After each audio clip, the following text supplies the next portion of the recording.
But that's Skinner, my man out there in Europe.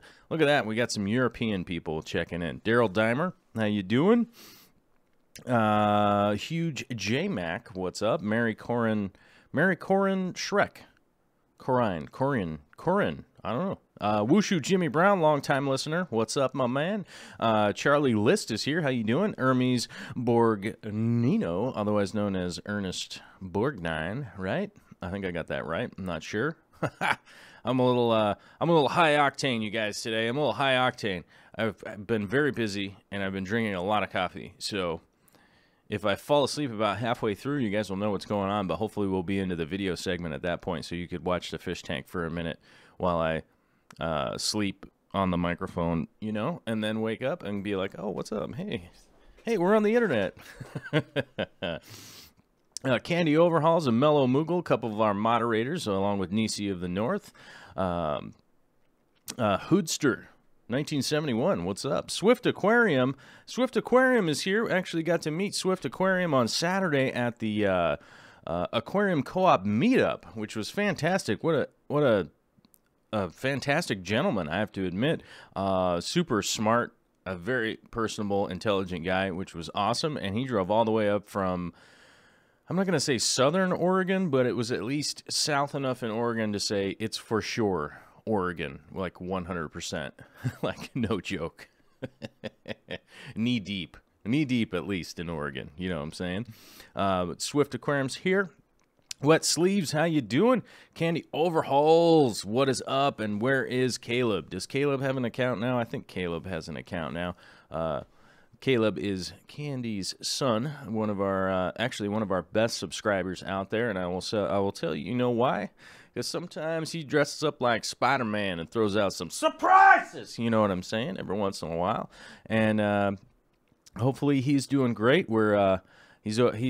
I'm not going to say that he's always on my mind, but he's frequently on my mind to make sure that that he's doing all right out there in Montana. He's going through some medical treatments and stuff like that, and hopefully, if you all kind of send out some well wishes to Caleb, because that's our homie out there, and we want to see what's down the pipe for that young man.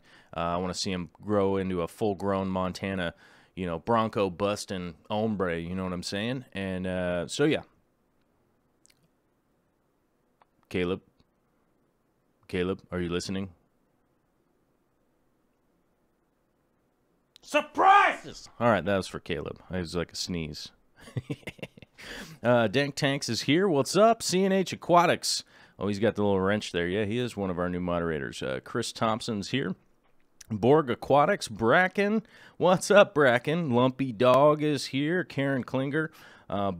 Pele Trailhay, which one of our homies out there in France, noticed that I had not updated the Patreon properly, and good eye on you. Good eye on you, brother. I had it on there that I was still doing 5 days a week. As you guys know, we're not doing 5 days a week. We're doing Monday, Wednesday, and Friday, because Tuesday and Thursday we are currently doing the Real Fish Talk, and I wish I had like a cool overlay that would pop up right there, but today has been way too busy to do overlays and stuff like that, so... but if you haven't checked out the Real Fish Talk, last night we got to get fully in depth with Tazawa Tanks, and if you haven't checked out Tazawa Tanks, definitely check out his channel. I mean, fantastic guy from California. Very interesting story for sure. His life story is awesome. It's fantastic to meet guys like that. I always have like one of those weird moments where I kind of go like, this dude has done a ton of stuff. And then somebody else will go like, they'll look at me and go, you've done a ton of stuff too. And I go, oh yeah, far out. Weird. And so hopefully you guys get a chance to listen to that. It's a 2-hour show where we kind of broke down a bunch of the stuff, like his personal history, also a bit to do with some of his maintenance business. I think we definitely learned a ton of stuff. Oh, there he is in the chat. He just popped in. Boom. Check him out there. You can actually just hit the little 3. If you hang your cursor over the chat, you can hit that little 3 buttons next to somebody's chat name in the chat. And you can go straight to their channel and check it out. And it'll just open up an extra window for you. You can hit that little subscribe. He posted He posted a new video today, so he's even current. He's even current. We had him on the show, and he has a brand new a brand new video for you guys to check out to talk about some of his maintenance company. So maybe if you watch the Real Fish Talk and you watch his little video, then you'll go like, oh man, I got me a legit idea what's going on, man. I'm going to do something crazy at some point in time. Master Beta is here. Kyle Paith, Heather from Varuna Aquatics. Right on, man. We got a lot of cool people here today. Sarah Konopko included. BC Fish Room. Nathan Hazlitt. Matthew Lavoie. Richard Rocks is here. Gary B. How you doing? John Gonzalez. And Turbofish, what's up, man? He wants to take me out on a car ride, and I will tell you, if it's on the track, I'll go on that car ride. If you want to take me blasting around in your car next time I'm out in Illinois, I'll be happy to do that on the track. I'm not doing it on side roads, man. If somebody does that like crazy speeding thing, I'll tell you something about myself. I will heavily request them to pull over to the side of the road. I'll do the if you've ever seen Days of Thunder, I'll do the, let me out of the cock hole. Let me out of the cock hole. I'll do that thing and be like, let me out. Because it's crazy. I've been in a lot of car accidents and crazy car nonsense in my days. And I'm not into like volunteering for that. You know what I'm saying? So if we go out, if next time I'm out in Illinois, we'll set up some track time, hopefully. And that would be super dope if we could do that. Sean Nebula's here. Fake name. Big Pedro. What's up, my man? Michael Moncourt is here. Oh, if you guys don't know, Michael Moncourt bought one was a winner. Wait, what am I trying to say? It was a winner in the one of the winners of the Patreon giveaway, which will be coming out very soon. I know that we'll be sending out an email to all 4 of them. I started putting it together today and realized I didn't have all the email addresses. And so we'll probably end up sending it out fairly soon. Those boxes aren't going to ship until I'm double checking here. I think it's going to be February 5th because there isn't any way to, like, if I was planning on shipping them February 1st, but that's a Thursday, and it is no good to ship shrimp on a Thursday. So we'll probably end up I'll probably end up shipping those out on February the 5th. They have a ton of stuff in them. They have a ton of cool stuff, including some shrimp, and I need to get the verification on whether or not people can handle getting some live shrimp in the mail or not, if you know what I'm saying. So that's going to be the big, just making sure what's up. Who Said Aqua is here. Janice Murphy. Tessartmania. Yeah. Jeffrey Lay. Victor Gomez. Kyle Knutson. Oh, what's up, my man? Tyler Bite is here. Michael Hoffman, what's up, dude? Hopefully you're out there building some tanks. Hopefully you got some new projects coming down. I'm always excited to see what he's doing. He's always got something good. And we might be making it out to Ohio fairly soon, ish. When I say fairly soon, I mean like 4 months, whatever, you know, something like that. We might be making it out there because of a project that might be coming down the pipe. I might be out there messing around. Let's see here. Albert Metzger is here. Swag Skywalker, a.k.a. Nerdboy Aquatics. That's like a winner for the longest name I've seen in a long time. Dan Squires is here. Kevin Wilson and Everything Aquariums. What's up? Gabe W. Brendan Fish and Shrimp. Bear Aquatics. Oh, Aqua Pros Mike. What's up, Mike? I see Aqua Pros here in the chat. What's up, my man? We had a great time. I'm going to bust into some of that a little bit here in a couple minutes. We're going to talk about some of Flip Aquatics, Aqua Pros, Steam Fot. I'm forgetting somebody else right now. Me, the Aquarium Coop, Bearded Fish Keeper. Am I forgetting anybody? I feel like I'm forgetting somebody. There's so many people.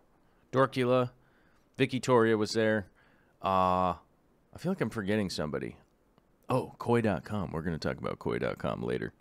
But Alvin A. Alejo, right there with Aqua Pros.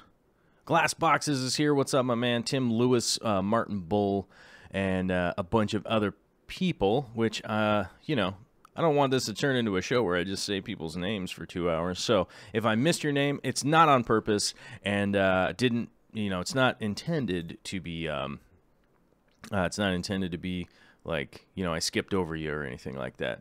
I did see a super chat here I should grab because it didn't have a question on it. As you guys know, if you super chat in, I typically, you know, right after the video or maybe right before the video segment, I'll get to all your super chat questions. I like to do them in a lump. It just seems to be kind of the best way. To go about handling those things, and I'll do my best to get to your guys' your guys' questions that stream by in the chat. That go by pretty quickly, so I do miss them fairly often. If you feel like, hey, I've got a question that I really need to get an answer from this dude right here, as I poke myself directly in the eyeball. If you need to get something answered from me, there is a easy, free way to do it.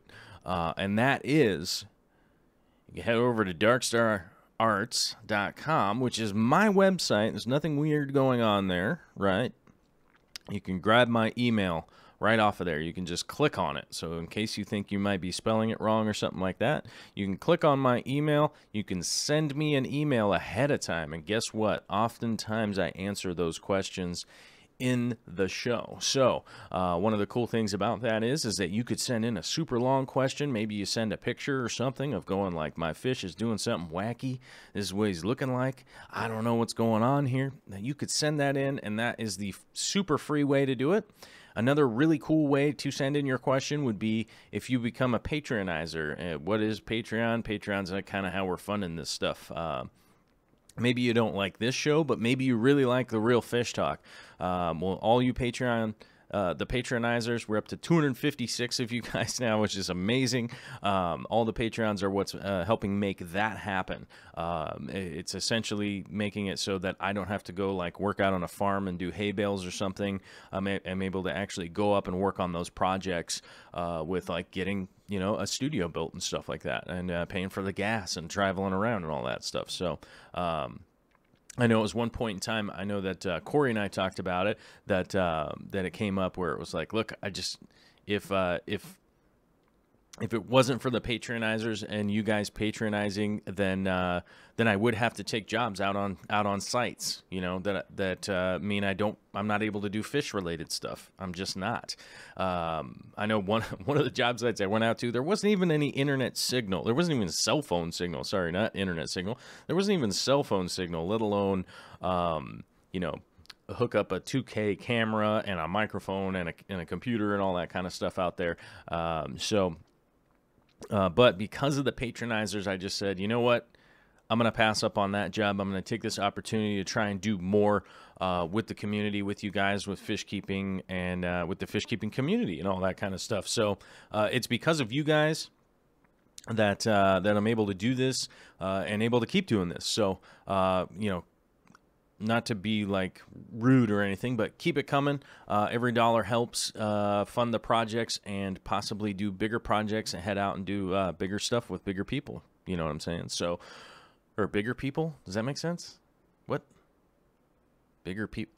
I don't know. Well, I don't know. I kind of trailed off there. I probably should write this stuff down at some point in time. But if I was going to write down 2 hours of stuff I was going to talk about, it'd probably take 6 hours to write it down. I have to admit my typing is getting terrible. It's getting more and more terrible as the days go by. I think it's like that part of my brain is just starting to rot away or something and fall out of my head.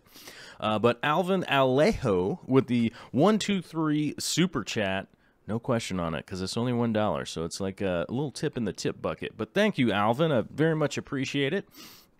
That is a way to contribute too. But the reason I was talking about the Patreon is there is a community page on there. There's a community page on the Patreon where you can post pictures of your tanks, things that are going on. You can ask questions of the community there. Like I said, there's 256 patronizers just on my Patreon interacting with that. So if you get, you know, it's one of those things, maybe you have a problem going on and I'm like, dang it, I don't know what's going on here. Maybe one of those 256 people have been like, oh dude, I've been here before. I know exactly what's going on. My beta fish had this problem and this is what I did. So the Patreon page, the little community portion is actually becoming kind of what I always hoped it would be, and that is a small little community that's actually helping each other out and interacting, which is awesome. And hopefully we can continue to grow that and keep that going.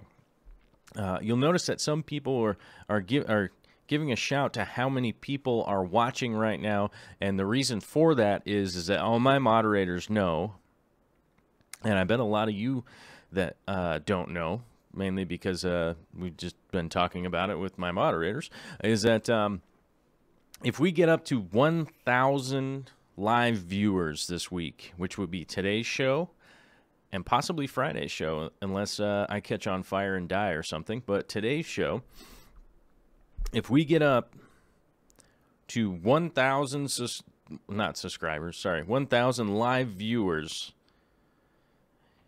there will be a giveaway to somebody who is in the chat. If we get up to 1,000, I will tell you what will happen.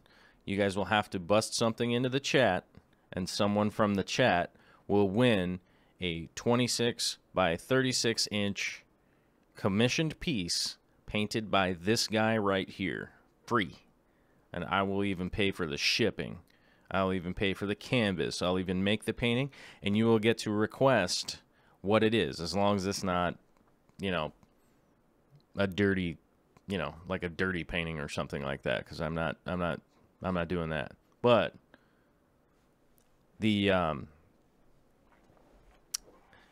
if we get to 1,000 live viewers, there will be that giveaway. That will happen. I don't even know what the MSRP of that is. What is the manufacturer's suggested retail price? I don't know. I couldn't even tell you, but I will tell you a typical 36 by 24 inch painting, similar to this one back here, that's what size it is. That's how big that one is. It's bigger than you think. It's actually just far away from me. Typically takes between, okay, hold on. Typically takes between 40 and 60 hours to get done. Now, obviously, I don't do it all in one sitting. It does take time to get all that kind of stuff done. As the person that is waiting for this, patiently waiting for this painting right here to come to their house, understands and has been super cool about the timeline, how long it's taken to paint this one. And my humble apologies to the person that it's going to. I wish it was done. I keep like hammering out an hour whenever I can, and so it's really one of those things that it often just takes time, and I'm trying to fit it in as best I can. But I'm not gonna spoil surprises, you know what I'm saying? But that one is almost done. But a lot of people often ask me, how much does a painting cost? Can't tell you. Can't really tell you. It's a really organic, it's a real organic kind of situation to get a commission painting done. Because, you know, I mean, if somebody was to commission a painting where I just throw a bucket of paint at a canvas, it takes 20 seconds to make, I can imagine that I'd charge people that much for it. You know what I mean?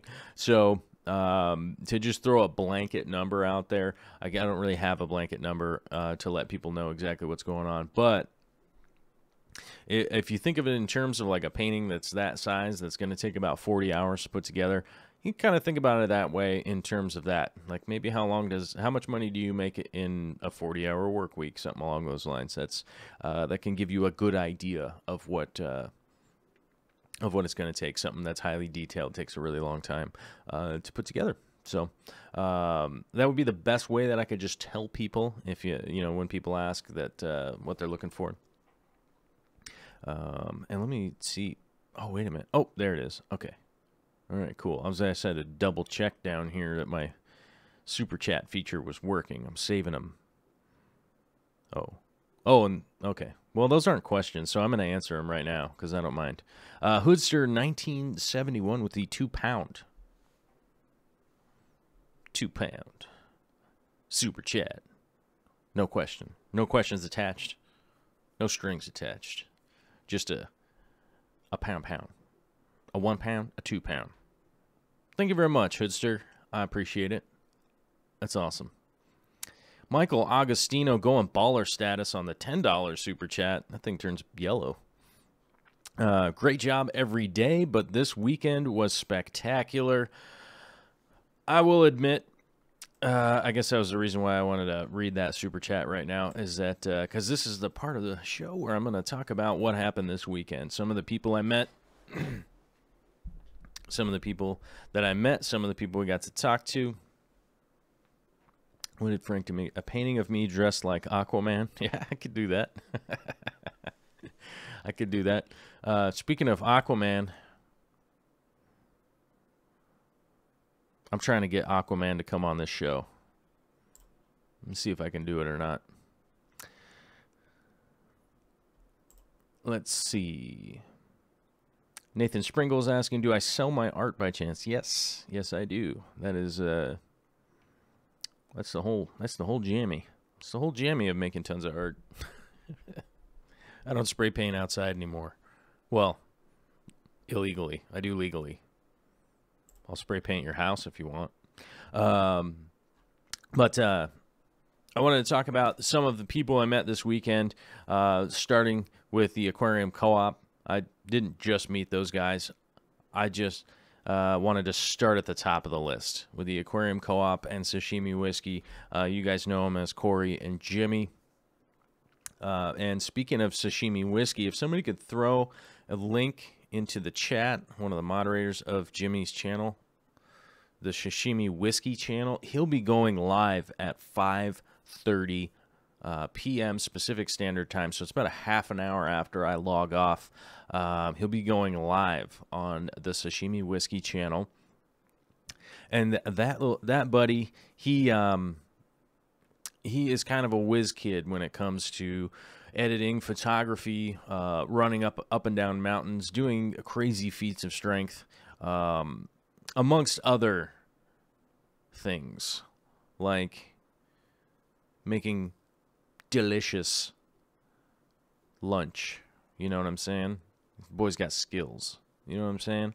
And if you were kind of interested in maybe upping your photography game, maybe upping your editing game and stuff like that, that'd be a great live stream to tune in for. Because maybe you're having a problem with your f-stop. Maybe you're having a problem with your aperture. Maybe you're having a problem with something. Jimmy can help you with that.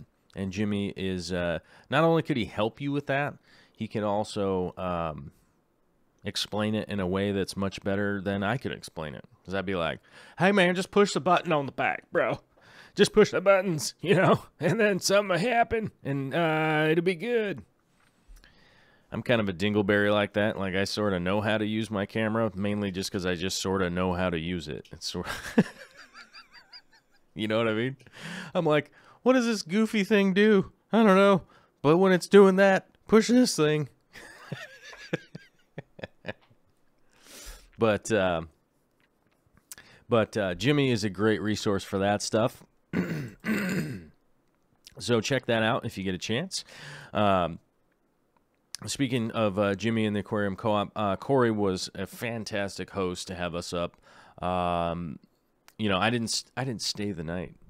You know what I mean? I came home to try and spend as much time as possible with Vicky Toria, who is, you know, there may be some confusion out there in this world that, but Vicky Toria is the most important person in my life, as far as I'm concerned. And so I've been attempting and trying to spend as much time with her as possible. So that's why I wasn't staying up there. People keep thinking I sleep up there. Nope. I make the 70-mile drive through the traffic back home. Spend as much time as I possibly can with Vicky. But some of the guys ended up staying up there, and Corey was a fantastic host. Big shout out to Dorkula, Corey's lovely wife, who was definitely hostess and taking care of everybody. And a big shout out to Vicky when everybody came down here. I know that a few people shot some videos while they were down here, so those will probably be coming up on some channels at some point in time of some of the nonsense going on some of the nonsense going on here at my place. And so those things will be coming up, and Vicky was happy to, super accommodating. She even brought in some Mountain Dew, which I am not somebody who drinks pop. I don't drink pop at all, but Vicky was cool enough to go get, Mountain Dew for those guys. Those guys are gamers, hardcore gamers. They need that Mountain Dizzoo, you know what I'm saying? That drizzle, the drizzle from the mountainside, the dew drops from the mountain, you know what I'm saying? So that was pretty awesome. But yeah, Dorkula definitely hooked everybody up, made everybody food, kept everybody clean and tight.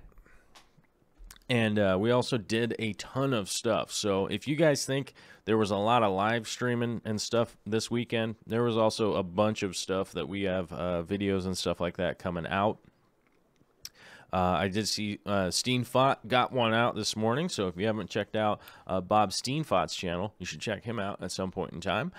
Somebody will, I'm sure, throw a link out there for it. But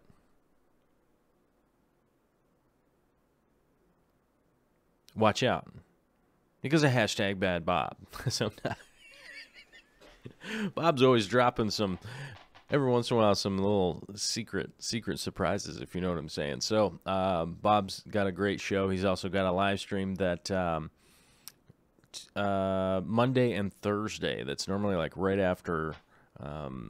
He's either right after mine on Monday, or he's right after the Real Fish Talk on Thursday. So check out Bob's channel. He's also got a bunch of cool videos on there, like setting up some big tanks, working in his fish room, and all that kind of stuff. Bob is a really quiet guy who doesn't talk a lot. So generally people are like, oh man, he must be mad or something, because he's a big guy and he's being quiet. But great dude, definitely fun to hang out with, and definitely has a great channel with a bunch of good stuff on it. So I would definitely check that out. So I started talking about Bob, but I think I was supposed to be talking about Corey. Corey was a great host. He's got us up there. So many cool projects in the works and stuff like that. If you're not subscribed to the Aquarium Co-op, I don't know. You're probably tripping, because you probably should be. I don't know. I wouldn't see how you wouldn't be subscribed to that. You'd be watching my channel and like not subscribed. I don't know. That's bizarre. That would be weird. But check out his channel if you get a chance. He definitely has some. I saw a comparison. I saw somebody posted a comparison the other day that they were talking about a different channel that was, and I say with air quotes, more entertaining. But whenever they need to learn something, they go to Corey's channel, which is great. I wouldn't say that I follow that exact take on the situation, because I also find Corey's channel to be entertaining and informational, especially when he's dropping boxes. You know what I'm saying? If you haven't seen that video, that intro cracks me up. The intro to that one where he drops the box is hilarious, in my opinion.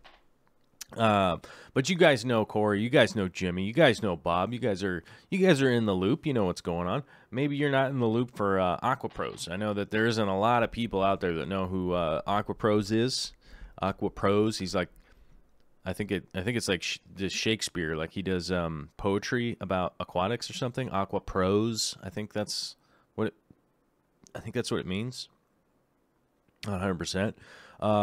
But definitely got to spend a lot of time with Aqua Pros, which I will admit that when we spent some time together at the Aquatic Experience, he's a goofball, I'm a goofball. We're both a couple of goofy dudes, but we're also a couple of goofy dudes that are way into science and stuff like that, and nerding out, which makes for a great combination, because there's a lot of nerding out and a lot of grins, a lot of laughs, a lot of goofy nonsense, you know what I'm saying? So if you haven't checked out the Aqua Pros, he actually does a bunch of fun stuff on his channel. I'm trying to get him to get his When's the lab coat coming back? Because he used to do all these videos with the lab coat on, and I'm waiting for him to get the lab coat back on, and that maybe he can come. Maybe he can come meet Dr. Fishlove von Sturgeon. Maybe he'll come. Maybe he'll come meet the doctor sometime. See if we can't get him to come up here, and maybe throw on a couple lab coats and do a little two-hand touch and. You know, a little weirdness, a little weird out. You know what I mean? So we'll see how that goes. That sounds like there will be at least some interesting projects coming down the pipe. Haven't met him in a better way. You know, I'd met him before, but we actually got some time to actually just, you know, sit down and quietly talk. You know, just a little one-on-one time. You know what I mean? Mike Kai with the hashtag Tidy Whiteys. Maybe we'll wear lab coats and tidy whities or something. Let's see. Oh, BC Fish Room just got the Shakespeare reference. There we go. Pros. And candy overalls with the beautiful planet tanks Aqua Pros has.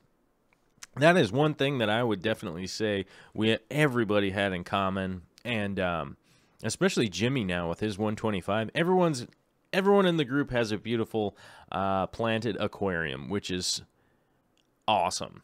Which is super awesome. Super swawesome. Super swawesome. And quite a fun group of people to get together with. And everybody actually has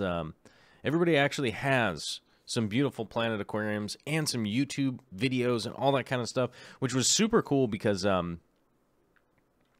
it's very rare that you get that a group of that many people that are like, oh yeah, man, you've been doing YouTube for a long time. Like, yeah, me too. Oh, whoa, weird. Whoa, you know, so it was a ton of fun to especially be in a group like that where it's like, oh, I have a bunch of relatable stuff. I have a bunch of relatable stuff going on. Like if you say green spot algae, it's like, yeah, everyone gets it. You're like, everyone in here just goes, yes, I know exactly what green spot algae is. There's no blank stares. Which is cool. So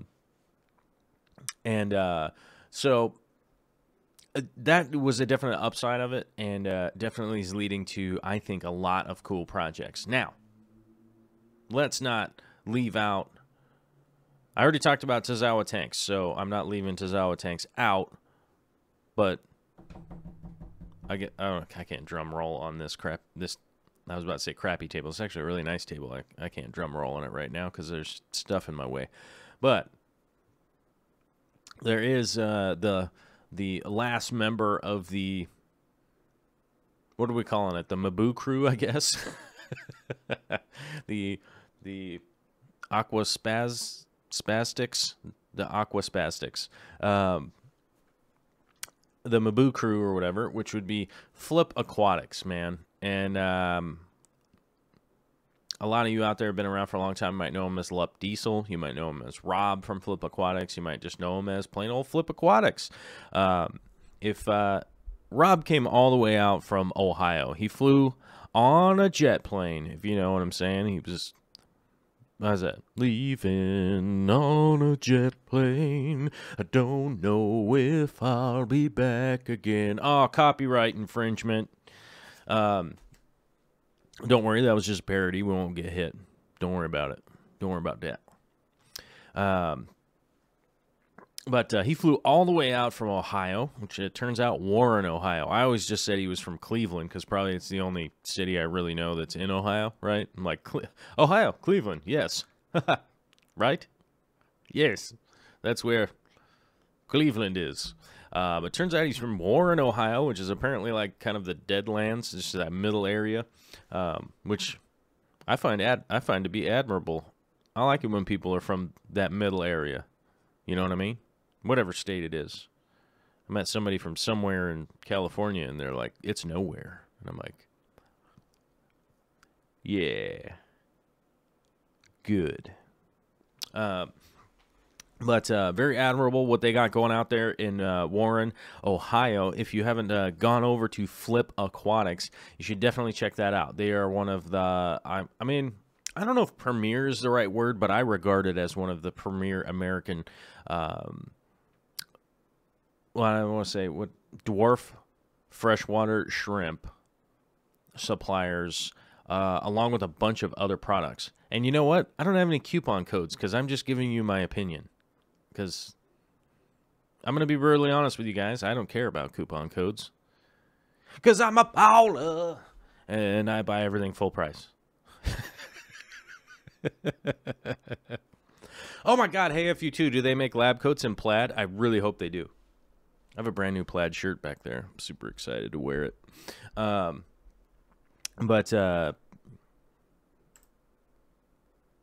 what's the word I was looking for there? What was I talking about? Oh, I was talking about Flip Aquatics, and I was making a joke about coupon codes. I just don't have any coupon codes. If I had them, I'd give them to you. I don't know what they are. But if you are looking for a dwarf shrimp, I would go to them first. That would be my first stop. You know what I'm saying? My first stop would be Flip Aquatics. Hit them up, see what's happening. If they don't have it, I think more often than not, they can at least give you a referral to some another reputable company that is carrying it, or give you a timeline of when they're going to get them in. I'm pretty excited with what they got going on. We definitely went a little bit in depth about some of the projects that he's working on, some of the things that he's got going on, not only with his company, but like personal stuff like that. He does have a lovely new wife, which they have a blossoming relationship that's going to keep going. And if there was a guy out there that I hope has some kids, that's a dude right there that I hope has some kids someday. He doesn't have any right now, so I can't really give you an upsell on his actual children because he doesn't have any. But if he was to, I'm just going to wager a guess. I'd gamble this piece of blue tape right here that there would be fantastic kids, if you know what I'm saying. Just a good guy. Just a good dude. And I'm glad to have had more time to spend with him, because when we were at the Aquatic Experience, he was working the whole time. Well, and when I say working, I mean we were working too, but we were doing different stuff. We were like making videos and doing things. Whereas he was actually selling at a register. He was selling shrimp to people and stuff. He brought a ton of tanks with him. He brought a ton of shrimp with him and stuff like that. And so they were like literally just behind a register, bagging up stuff and doing all that kind of stuff. So they were super busy the whole time. Plus they had to maintain all of those tanks the whole time they were there. Not only set them up, but maintain them and break them down. You know what I mean? So they had a ton of stuff that was just occupying their time. Oh, AquaPro's gots to go. All right, fine, Mike. Don't hang out for my whole show. You busy? He probably is busy. But thanks for stopping by, my man. Let's see here. We have a couple of questions that were definitely popping out to me. Where did they go? BC Fisherman was saying, for Canadians who are looking for a shrimp supplier, Shrimp Fever has been good to work with from BC Fisherman. So, all right, check out Shrimp Fever if you can. If you're stuck up in Canada and can't get an import from the Americas, which I'll admit, sending something from America to Canada, I've sent paintings to Canada, and they're like, "What are you doing? Hey, man, what's in this box?" And I'm like, "A painting?" And they're like, "A painting? Are you sure? That's gonna be 2 paddlings." And then they whip me with the thing before I even send it up there. And I'm like, dude, I just thought it'd be like a couple extra dollars. They're like, no. So it is a bit of an issue to try and get things sent to Canada. But, personally, I have never done anything with that company, which I lost it in the chat. Where did it go? I don't know where it went. Shrimp, what was it? Shrimp Fire? Shrimp Fever. Shrimp Fever. Haha. Oh, man. Somebody was asking if my toothpicks are flavored or plain. I guess technically they're flavored. They're wood flavored. Yeah, buddy. Which I guess most people would quantify as plain. I prefer the wood flavor of wood. I do not like the, Vicky was super cool. She bought me like some cinnamon ones and some mint ones and stuff like that. I don't know what it is about it. I just don't. I just like the wood flavored plain ones. These are super cheap ones. You get like 300 of them for $1 or something in that box. I get them from Cash and Carry. Buy a giant box of them, and then I have these little containers that hold toothpicks. And then I'm always just dishing them out. It's a frantic thing. It could have something to do with something I'm trying to not do anymore, but But yeah, they're wood flavored for sure. Alhana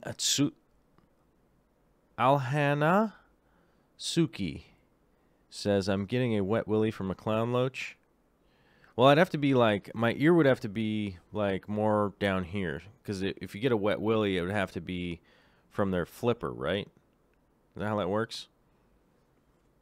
Because you have to like lick your fingers, stick in someone's ear. So it'd have to be like more over here to be getting a wet willy from the old clown loach. Let's see, dollar store for 5,000 toothpicks. Yep, that painting behind you, what would something like that go for? Just a rough guess. I don't know, you'll have to email me for that one. Self-profitable ones. Pencil-flavored toothpicks? Yeah, they must be pencil-flavored toothpicks. We'll get some if I get a 40 breeder. I'm just trying to answer some from the chat here. What's that in American paddlings? I think 2 Canadian paddlings converts to 1.25 American paddlings. So 1 1/4, I think. Hey buddy, I'm not your friend. Hey friend, I'm not your buddy. Thanks, Barbara. From Barbara Jackson. What shrimp are good to sell to a local fish store? Oh, from Mr. Movie Man 174. That would be. Ooh, that is a great question. I'm going to answer that for just a minute here. But if you were going to be selling something to your local fish store, first, go to your local fish store and verify that they'll actually buy from you. First, do that. And then say, hey, if you were going to buy something from me, what would you be interested in buying from me? If there are some things that they would much prefer to get locally, then you might have a good opportunity. If they're a super cool store, they'll probably at least tell you what they're purchasing at a wholesale price is, right? So let's say that they were buying cherry shrimp at $1.49 from the wholesaler, okay? Then you could go, oh, all right, well, I'll sell them to you for either $1.49, or you could even undercut the wholesaler and say, I'm going to sell them to you for $1.29 or something like that. If it's a good store, they'll actually let you know what the wholesale price is. So you could either undercut, or you could say, mine are $2. They're $2, but they're local, and they're really good quality or something like that. So there's a couple avenues that you could go down if you want to sell things to your local store. But first things first, I would always check with your local store to make sure that you can that you can actually even sell something to them. And if you were to sell something to them, what they want.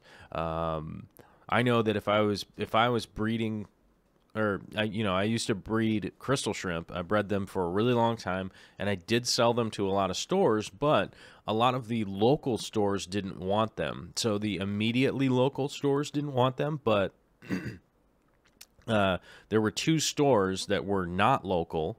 They would actually send somebody out. They would drive to my place and buy crystal shrimp from me and drive them back to the store. Because I was like, dude, you're tripping. I was like, I ain't driving 100 miles to bring you shrimp, 100 miles and then 100 miles back to bring you shrimp at this price. So what there were 2 stores that actually send, and you know what? I don't know if they were employees or not, but they weren't the owner, but they would essentially send people out. I think one of them was like a nephew, but they would send people out and come pick them up from me and then bring them back up. And my guess would be they would do that in conjunction with, because I used to live in West Seattle, which was actually really close to SeaTac Airport.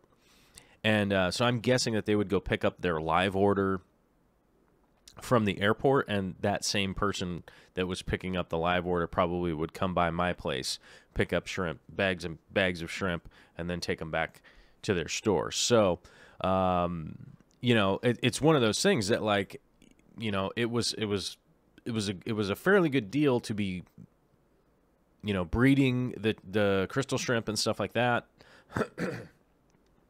And those kinds and doing that project, but none of the local stores that were super close to me would even take them. There was a store that was really, really close to my house that I had an expectation that they'd be like, oh yeah, we'll do that. But he was just like, nah, no one buys them. They're too expensive. So I was like, okay, weird. That guy recently has opened a new store that has crystal shrimp in them now, which I don't know. It's very odd.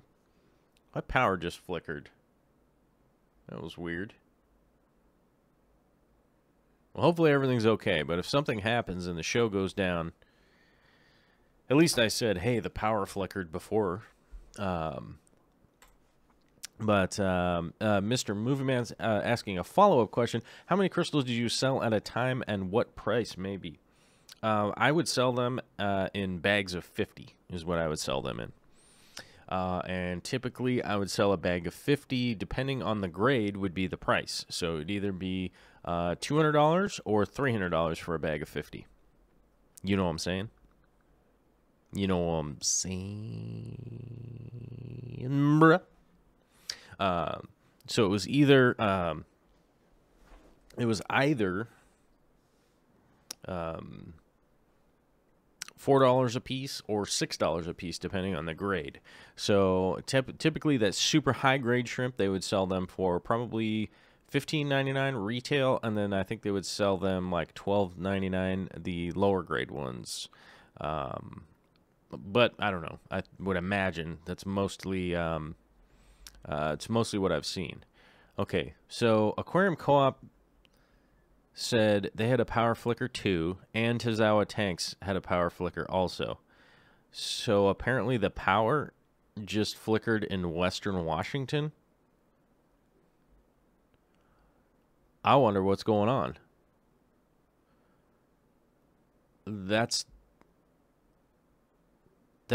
I mean, let's see. So from here to Seattle is like 3 different power grids away, at least. And from me to Corey is like 8 power grids away. I wonder what's happening.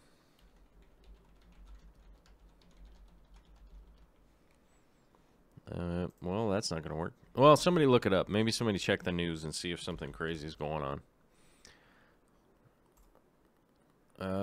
Breaking news. I'm a little bit wondering now. Okay. Well, as typical of the local news, there's says breaking news, but there's nothing on there. So I don't know. Hopefully everything's all right. Maybe somebody can look it up and find out what's going on. Oh, Frank Dominguez spilled some coffee on the wires. Okay. Ooh, Skynet just kicking in. Kevin Keener's asking, would you start fresh reef rock seasoning, or would you add piece of live rock to kickstart the process? Me, personally, I would 100% build my scape out of dry rock and then add some live rock to it. Does that make any sense? So let's say, hypothetically, I was setting up a 120-gallon aquarium.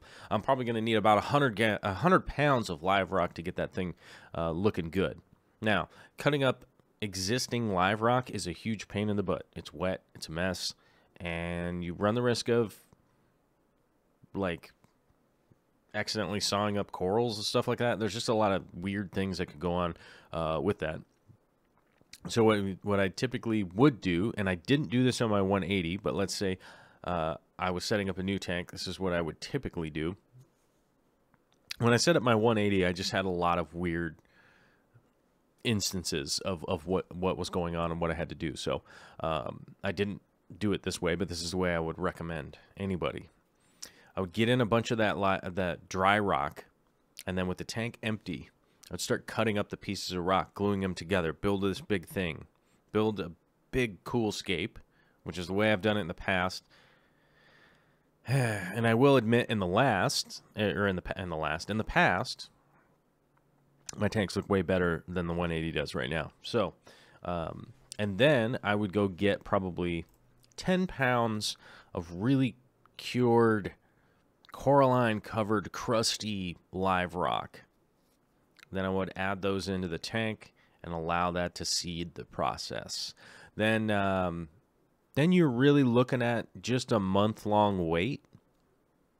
You're only looking at like a month-long wait to get your reef tank running, because it's really going to seed that dry stuff. You can you'll be able to get like 3 or 4 good water changes, and you can hammer a lot of light in there and not be super worried about messing with corals or anything like that. And then you'll be on the right track to getting that whole thing up and going.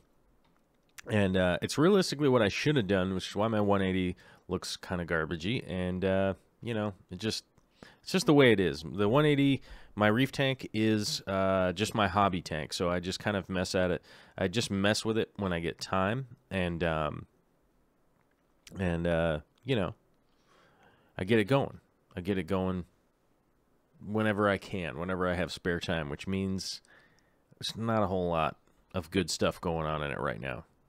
Nothing bad, just a lot of mediocre. A lot of mediocre stuff going on in there. All right. Well, we are at that point in time where we go to the video. Mr. Chips, we're going to the video. We're going to the video, Mr. Duty Head. What are you doing? Come here. Up, up. Uh-oh, he says that's too high up. He says I'm too high up today. Come on. Come on, buddy. Oh, there's my buddy. Here's Mr. Chips. If you guys haven't met Mr. Chips, I gotta hold his feet. Mr. Chips, say hi to the people. Say hi to the people. Hello, Internet. This is Mr. Duty Head, Mr. Chippy Duty. Mr. Chippy Duty. All right. Lay down, bud. Good boy. All right. We're gonna go to the video. Oh. Go to the video. We're gonna go to the video. Going to the video. Scene 3. Boom. Yeah, what up? Now we got a video. Uh-oh. I'm like all weird. I gotta move the camera. There we go. All right. Let me do adjust. Yeah, Mr. Chips is here. He's live. I'm so happy to be able to hang out with him today. Get some work done in the fish room and things like that. Mr. Chips is my buddy.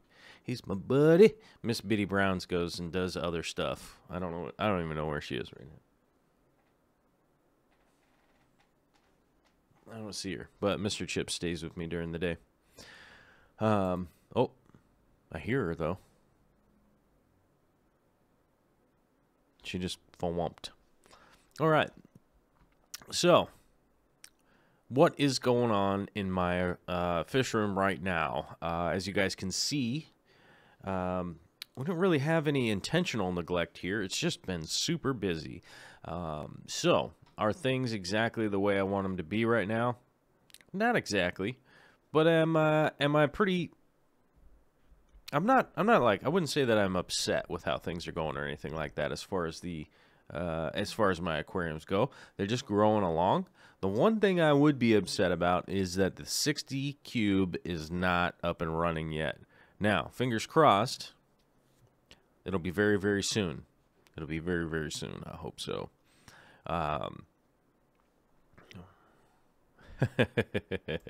Master Beta says, my dog gives me that "what the hell's wrong with you" look too. Yeah, Mr. Chips does that. Because he's like, dude, what are you doing? Are you tripping? He's like, are you tripping, bro? Oh, hold on a second. Oh, I had to make my arm really long and grab the other mouse from over there. Speaking of that, I had to order another mouse today. One of mine died. It's just not working anymore. But last time I ordered one of these mice. Yeah, mice. Last time I ordered one of these mice, it was like $70. and I went on Amazon. The exact same mouse now is $22. How crazy is that? So it didn't hurt. It didn't hurt that bad. I was just like, oh, I'll just order that one then. Well, somebody's blowing me up on FacePage. Somebody's blowing me up. Boop. Boop. Boop. Okay. Don't worry about that. It's nothing that needs to be handled right at this moment. Oh my god, you guys, we have a new Patreon. New Patreon just came in. Simon Tronzen. That is a very confusing last name. Tronzen. Simon. At the $1 level. All right. That means we're one Patreon closer. Oh. Okay, I have to start this over. Okay. What's my goal on Patreon right now? Okay. I don't know. He might not be listening, but if we talk really quietly, he might be listening, he might hear us, he might not hear us. Okay. If you love Corey and you like to see him go, yeah, or if you hate Corey and you like to see him go, yeah, either way, it's the same result.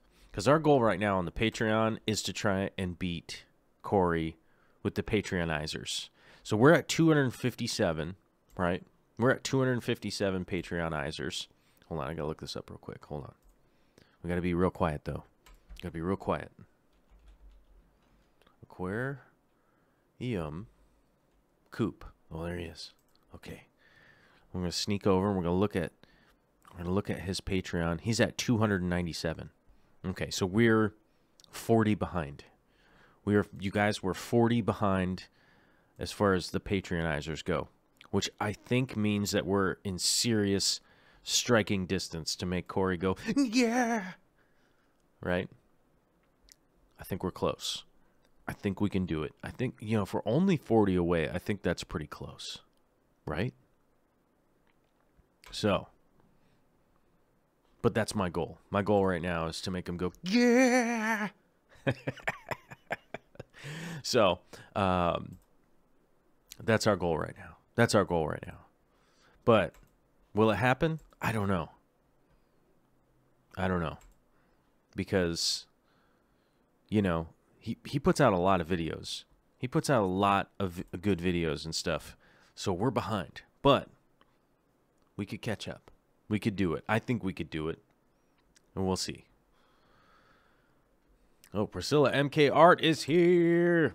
Priscilla is currently painting a cherry shrimp. If you haven't... Oh, sorry, painting. What's the word? She's a fine artist. She does fine art. Priscilla MK Art right there in the chat. She does fine art, and she's doing a cherry shrimp right now, which is the bee's knees. I will admit it. I saw it this morning, and I was like, dude, I got to step up my game. Priscilla is crushing me. And speaking of that, hopefully Priscilla and I will be able to do a collaboration this year, because we were talking about that. We were talking about that earlier a while ago, although maybe we were talking about it privately, and I wasn't supposed to talk about it, but... too late now. Cat's out of the bag. Sorry, Mr. Chips is out of the bag. Mr. Duty. He's going to get a goodie later. Did I spoil my dogs? Yeah. Oh, yeah. But hopefully Priscilla and I will be able to work on a project some point in time this year and do a little collaboration art style. And it definitely popped in my head because this 150 right here is primarily a cherry shrimp tank. It's going to be converted. There's some really cool stuff going to be happening with this tank. All right. Typically, I'm like...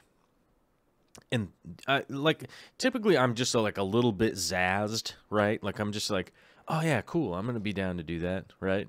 Like I'm all trying to be cool and stuff. You know what I mean? Like, hey, bro, I'm totally cool, but right?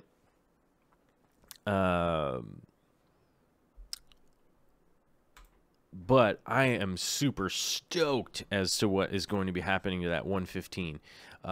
It's something or the 150. This 150 right here. I had to start the video back because we were going into the wrong aquarium. But this 150, the 150-gallon shrimp tank right here, there's going to be some subtle changes going on here, and I do not want to spoil it, but this is something that I am like literally excited about. I'm going to do a huge promotional video too when I do this. When the things happen for this, I'm going to freak out and make a giant video. There's going to be a ridiculous video. I don't know. I might even have somebody promote it. I don't know. But I am super excited to what is going to happen with this 150. And then there's one thing I can tell you about it, is that there's going to be the cherry shrimps are eventually going to move from this tank.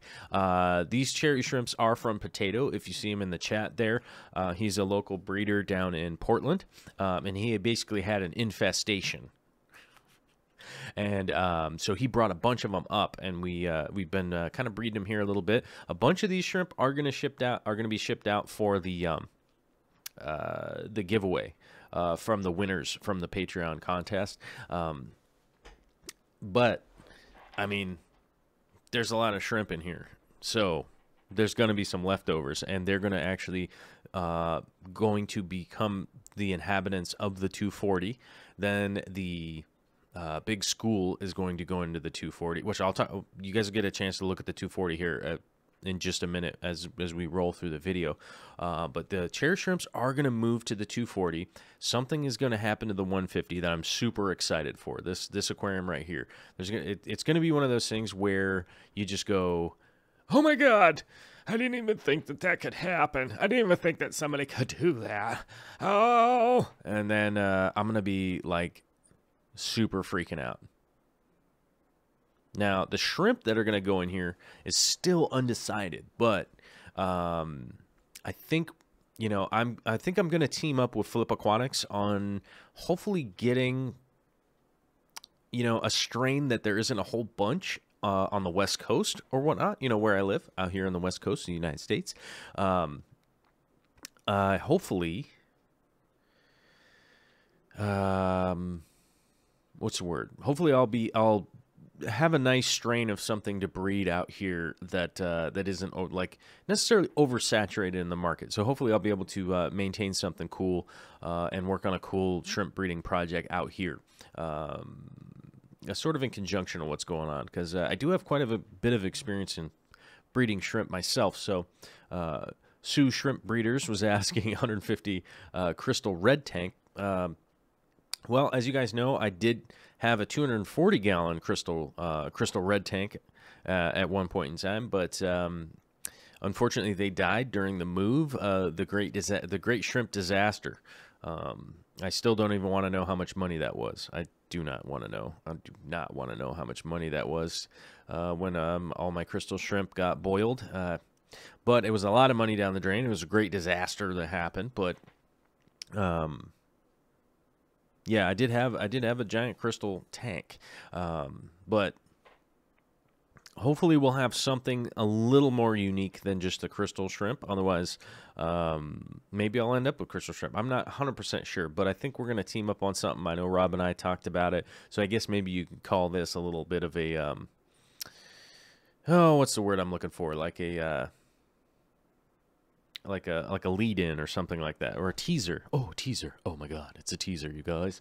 But let's talk a little bit about the 150 and how the plants are growing in here. That Sterigine repens right there is actually doing fairly well. A lot of the old leaves have died off, and it's starting to get some new growth, which I have to admit, Sterigine repens is one of those plants that is super frustrating to me. I don't know what it is, like, I got an unlucky coin in my pocket or something, you know what I mean? Like, I'm like, come on, dude, I'm giving you everything that you could ever want, ever, and, like, why is this repens, like, why is this Sterigine, why is it tripping? Why is it tripping, dude? I don't even, why is it tripping? I don't know, but I've always had issues with that plant, and I will happy to say it is, at least at this point, doing well. Is it doing fantastically? I wouldn't give it that grade. I wouldn't give it an A, but let's give it like a B minus, right? So it's moving along fairly well, and most things aren't. It's just kind of growing along. All the crypts in here, the cryptocrine is doing fantastically well, spreading around, and basically doing what it's supposed to do. Is pretty much doing exactly what is expected. It started out with its fresh, bright green growth, and now the more mature growth is starting to come in, whereas you can see there's kind of crinkly and dark green, sort of like army green type leaves coming in, and a little bit of browns and bronzes kind of popping through there. You know, healthy browns, healthy bronzes, you know, just some of that dark, really cool coloration and things like that. Oops. Well, man, I had this video's like blazing by, and then I keep missing it. As you guys can see, the sump is a little bit dirty, a little ill-maintained. It needs a little help. But guess who's going to handle that? This guy right here. It does need a little bit of help, but, you know, realistically, it's not that bad. I mean, I've seen so many sumps out there that are way worse than this. So, it's not that big of a deal, and actually just kind of needed a water change was kind of the thing. So I just kind of pulled 20 gallons out, and I did a quick water change just to kind of bump things out, added a little bit of safe just in case any kind of like free ammonia was kicking around in here because of the it's been, like I said, I haven't been maintaining my tanks as well as I normally do, so the paranoia starts to set in a little bit, and then I'll do things like, oh hey, I got to do a little water change, I got to throw a little safe in here. I don't know, am I just feeling paranoid? I don't know, but otherwise, pretty good. We'll come back to the 150 as the video goes around. Let's talk about the 240 for a little while. This is a 240-gallon, 8-foot long, 2-foot tall, 2-foot deep tank. So it's 8 foot, 2 foot, 2 foot, which most of you guys out there that have been following for a long time know that 2 foot by 2 foot, that shape is my favorite. I don't know why. I don't know why it is. It's just my favorite. That 24-inch by 24-inch is my favorite. And then, I don't know, make the thing 20 feet long. I'd still be cool. 4 feet long, I still like it. It doesn't really seem to be what length it is, as long as it's that height and depth. I look at it and I go, yep, that's the way it was supposed to be. That's the way it was intended from the heavens. Right? The sun and the moon. Neptune, very important things. This 240-gallon aquarium has a lot of dragonstone in it. You want to call it Okohono? Okohono? Okohono. Okohono? Okohono. Okono?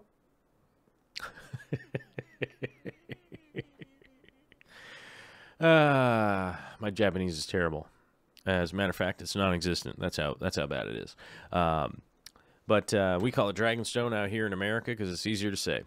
But it's got a decent amount of dragonstone in here, making up the majority of the hardscape, along with a lot of driftwood pieces and things along those lines. The bulbitis is one of the big filler plants I got going in here. It's Oko. Ohoko. I don't know how to say it. I'll look it up later. I'm saying it wrong. I know. But I normally just call it dragonstone. But and a lot of the driftwood pieces in here, some of them were locally sourced. Some of them are manzanita, those kinds of things. Oko stone. Dragon. Right? Rock. Oh, people get mad when I just keep saying ho ho ho ho ho ho ho. Right? Does that make people crazy? Is that making you all crazy? You all tripping? Well, there's 230 of you in here tripping, so I have to say that's pretty amazing. We are short of the 1,000 live viewers that we were looking for, though, for that painting giveaway. If you haven't shared this out there, share it out, because we still have 40 minutes to get to 1,000. So if there's 230 of you in there. If you share it out and bring in 3 people each, we'd go right over. We'd go right over. That's way easier to think about. That's way easier to think about that way. If you're like, oh, I just need to get 3 other people. Or 2. Wait. Yeah, 3. Maths. Wicked maths, bro. Did you guys ever see how strong my math game is when I'm live streaming?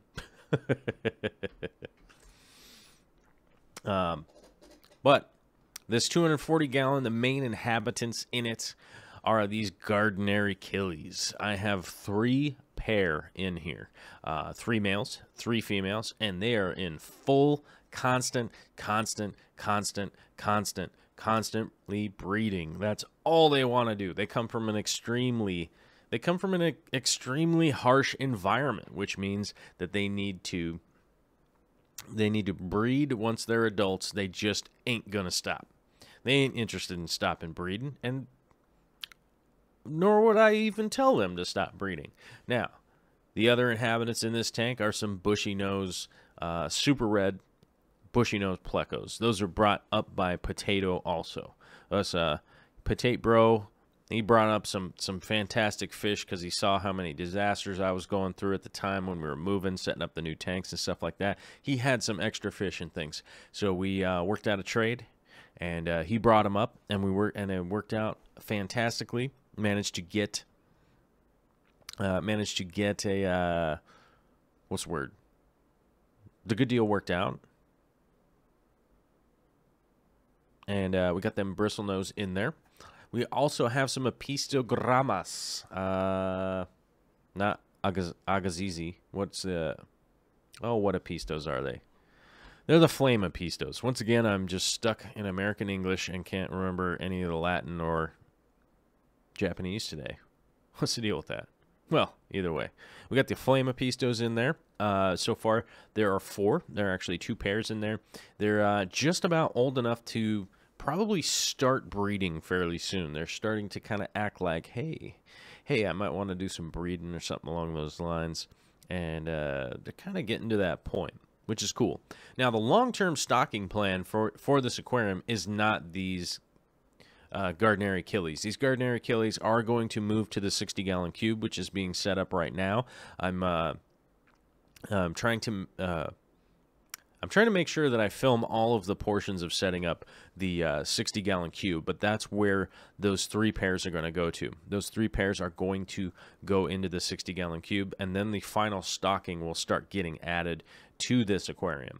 I did see the other, they're not fire reds, they're the flame oranges. The double flame orange are the ones that I have. But I will say, CNH is asking, or JH Aquatics Orange Flash. Yes, those are the ones that are in there. And CNH was asking about the fire reds. I will say this, Corey got in some double reds the other day.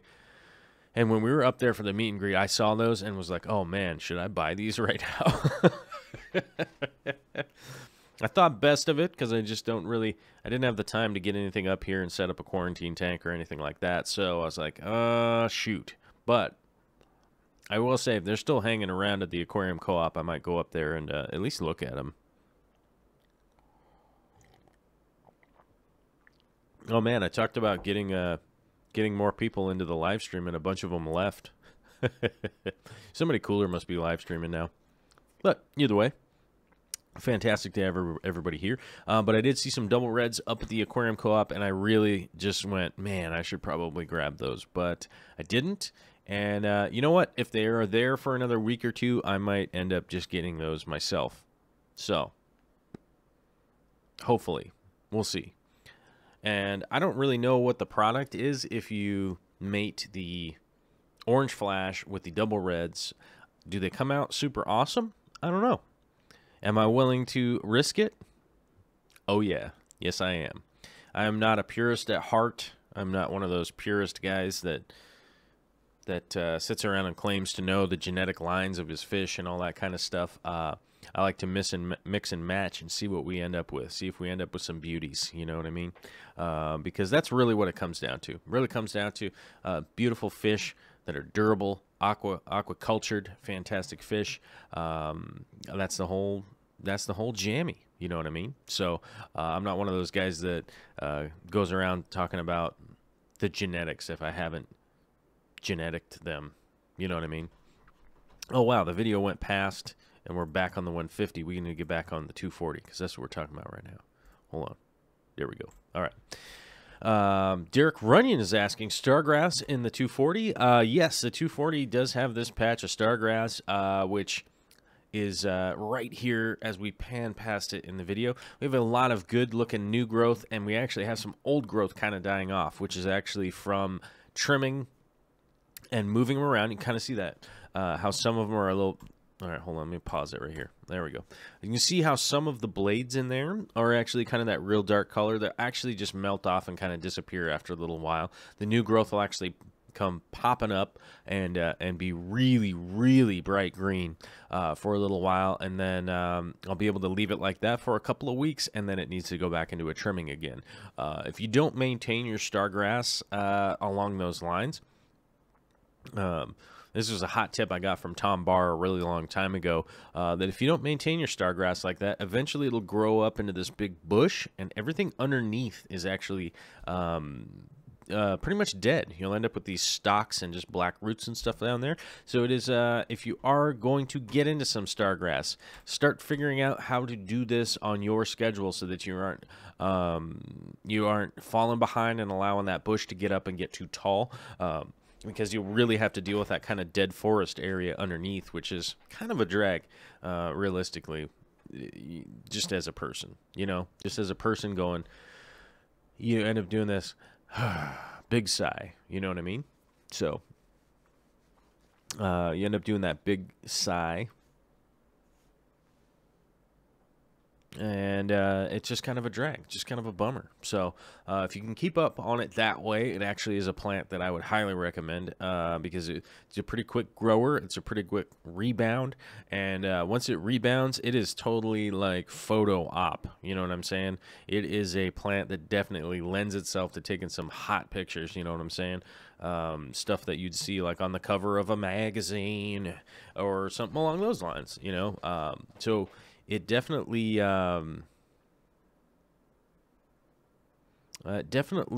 what's the word? Lends itself to some really cool situations. So, D. Parsons says, Stargrass isn't the real star. I am. Well, you said that me. You said Joel is. That's me. It wasn't it. Man, I made that sound like you were saying you were, I don't know. Stargrass is awesome. I appreciate Stargrass. It's a lot of fun. Let's see here. Somebody had a big question I was trying to answer. Oh, Jay's Aquatics was asking, Joel, do you like your own videos? No, I don't. Mainly because anytime I watch them, I go, man, I can make this better.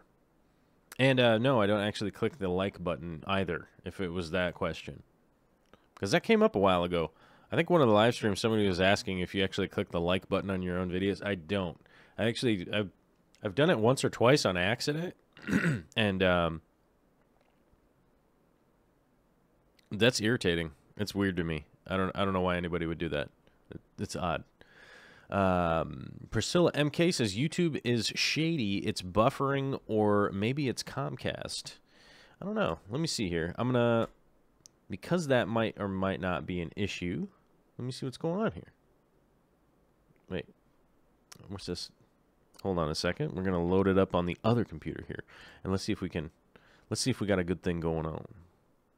Because I can actually verify over here if it's YouTube that's buffering or. Well, the quality doesn't look all that great. I know the quality will get better once it uploads. I don't think it streams as good as I would hope. Although it does make me look, it makes me look a little younger when I'm all out of focus, right? So at least we got that going for us.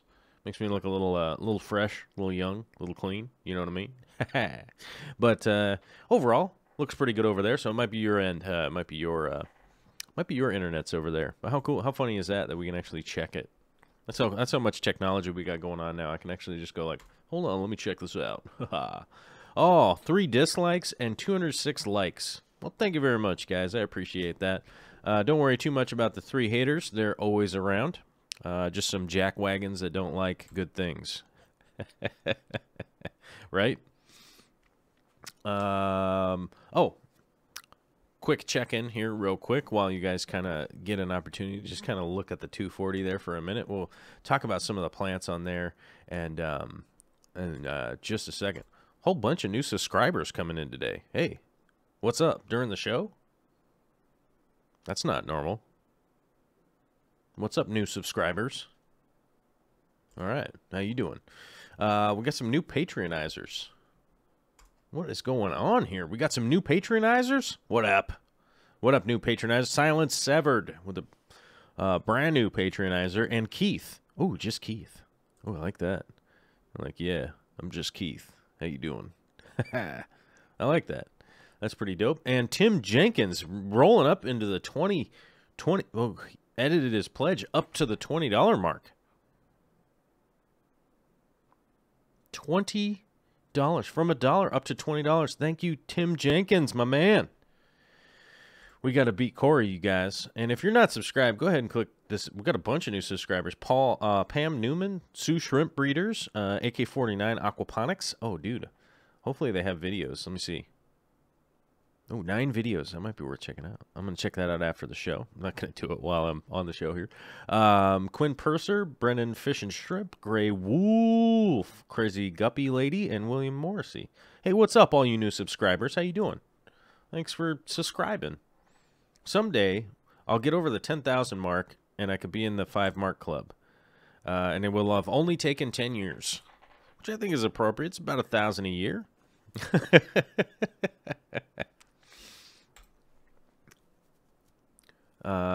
Okay, so Sean Crabe says maybe you should like your stuff as a confidence boost, like self-belief. I'm one of those people that fuels myself from. I have like an inner rage and darkness that says I got to keep going and keep getting better and better, which, you know, is actually something I wouldn't mind talking about here for a second. I'm one of those people that if I look at something, I think I see the flaws. If it's something that I did, I see the flaws. I see how I could do it better. That's how I always see it. It never looks done. Nothing ever looks done to me. Especially something that is like my project, I see it. I go, next time I gotta do it better than that, or I freak out. Which, you know, may or may not be a great way to look at life, but to all you patronizers, to all you subscribers, to all you guys out there, big thank you, because at some point in time, somebody said, hey, man, what if you do get to the $10,000 a month or something like that? What if you get to 20 grand a month or something like that? Guess what? You know, and they were like, well, what are you going to do? You know, what are you just going to like, you're going to, and that's normally like those 3 haters, you know, like the 3 haters hitting the dislike button. That would be like normally those guys, right? That are like, oh, you just want to like buy some Gucci shoes and a Lamborghini or something, you know? And I'm like, no, I just want a work truck, and I'm still gonna wear my same work boots and my Dickies pants and you know, my plaid shirts and stuff like that. You know, this is a work shirt that has holes in it, and it's probably one of my favorite shirts. I wear it a lot on the internet in public, but one of the big things is as this projects and stuff like that get bigger and bigger, that means I want to do bigger, I want to do better, and I want to do better than the last time. You know what I'm saying? So when I look at the 240, I think, man, this thing should be a 480. You know what I mean? I look at the 150, I go, man, I could do this in a 300-gallon. Or I go, the wrong rock is in here. Or these plants are too easy. I need to get harder plants. I need to work harder. I need to get further along. You know, I ordered some more parts so that I could make more videos today. I didn't have to do that. I didn't have to buy more things that I could make videos about. I've got stuff sitting right over there that I'm going to start making. I actually have one of the videos I'm editing right now about some products that I got in. I'm testing them against more expensive products, so maybe it's going to save somebody $15 or whatever.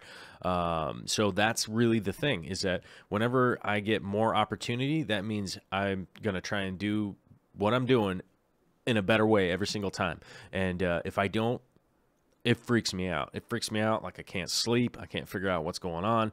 And I get super stressed out if I'm not doing a better job than I was doing before. Like Mateo's saying right there, pond action. We got a bunch of ponds coming up this year. We're lining up those pond projects and stuff like that. That's big time. It's big time to be doing some of those big ponds, those aquaponics.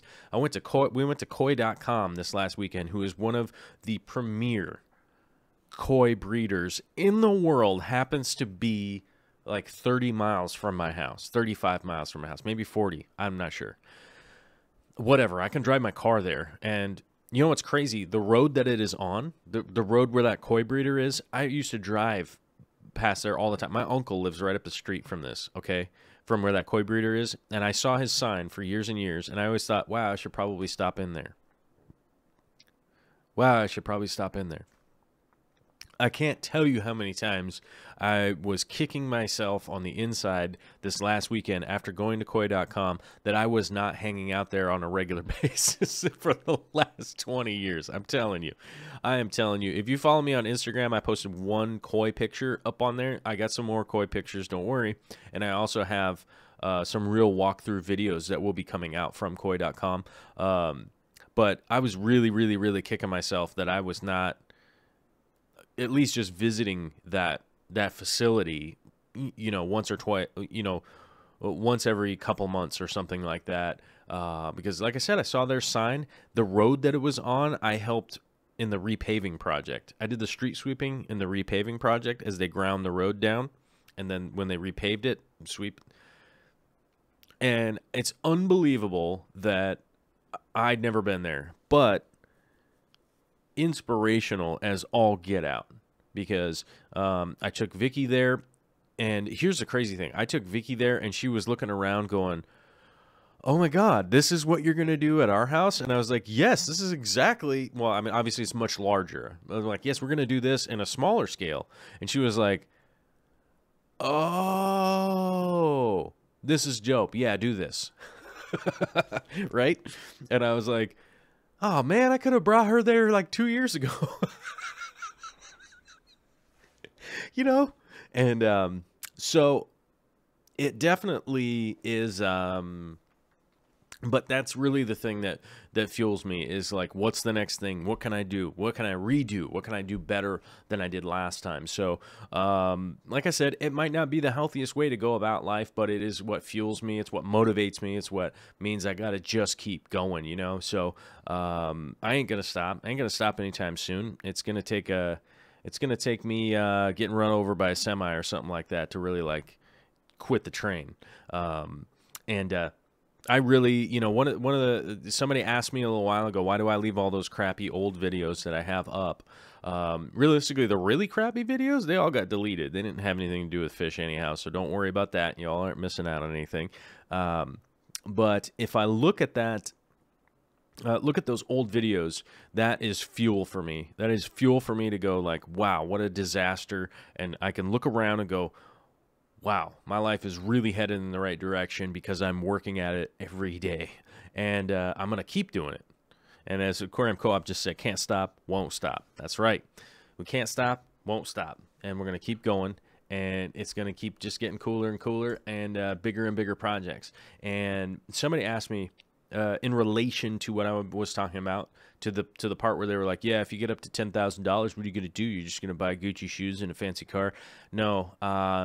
Once we get to that, if we ever get to that point where we are like over the necessary dollar amounts, I'm going to start doing projects for other people. And if you want to call it charity, sure, I guess. I don't know, call it charity. But I'm literally just going to start going around and doing projects for people, because I'll be like, look, I've got this extra money. I'm here. Let's do this thing. So, you know, it's also one of those things that like JH Aquatics is in the chat right there. He's out in the U.S. Virgin Islands doing the Fish Fam News. If you haven't seen the Fish Fam News, you should check it out. And by the way, if you do check it out, leave a comment down there to tell him to just talk a little bit slower, because that was my advice. I was like, dude, just slow it down a little bit. I want this to be a little bit longer. I personally, I want it to be longer, so I want him to talk slower. Listen, all y'all, it's a sabotage. But for instance, I want JH Aquatics to come out here and be on the show. I can't afford to just buy him a plane ticket. I don't get that kind of money. He's coming from the U.S. Virgin Islands. Only fancy people can fly out from the U.S. Virgin Islands. And JH Aquatics is one of those average guys. He's an average guy like you and I. He's blue collar. He's working hard. He's hitting the ground. He's making pizzas. He's doing his best to make the news.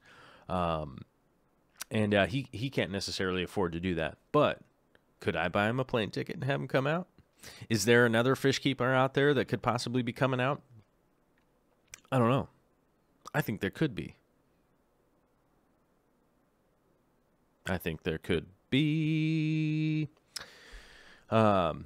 Speaking of that, I would like to let everybody know that there is actually an open invitation.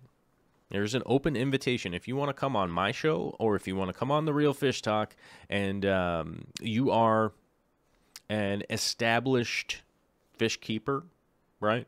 Obviously, there is a little bit of a vetting process. You know, you can't just be, you know, random dude or lady. But we do definitely want to give a call out to some of the female YouTubers or fish keepers. Like, let's say you're a biologist who works at